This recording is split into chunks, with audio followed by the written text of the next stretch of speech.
can make anybody in the world. He leaves behind a legacy as a trailblazer and fighter while standing up for Indigenous rights. Bill Wilson, a hereditary chief of the Kwakwaka'wakw First Nation, has passed away.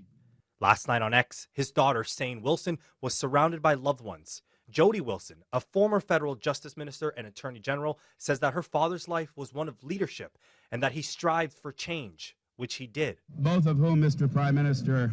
He was born in 1944 in Comox, BC, and decades later will be the second ever Indigenous person to graduate from a law school in British Columbia. Notably, in the 1980s, he challenged former Prime Minister Pierre Trudeau during heated talks that eventually led to Indigenous title to land and treaty rights being enshrined in the Constitution.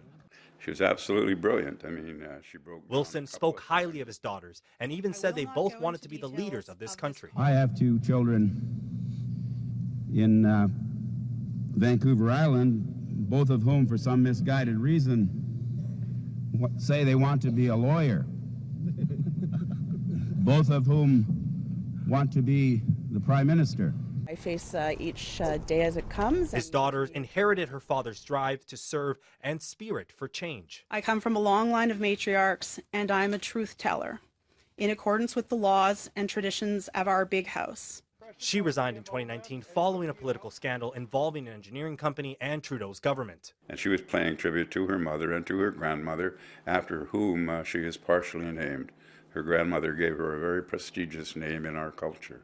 She wanted to impress upon people who she is. Bill Wilson also served as a director for the Union of BC Indian Chiefs and eventually became a founding president for the United Native Nations, later renamed as the BC Association of Non-Status Indians. The Union of BC Indian Chiefs expressed its sadness on X last night, saying Wilson was instrumental in the creation of the Union and the First Nations Summit.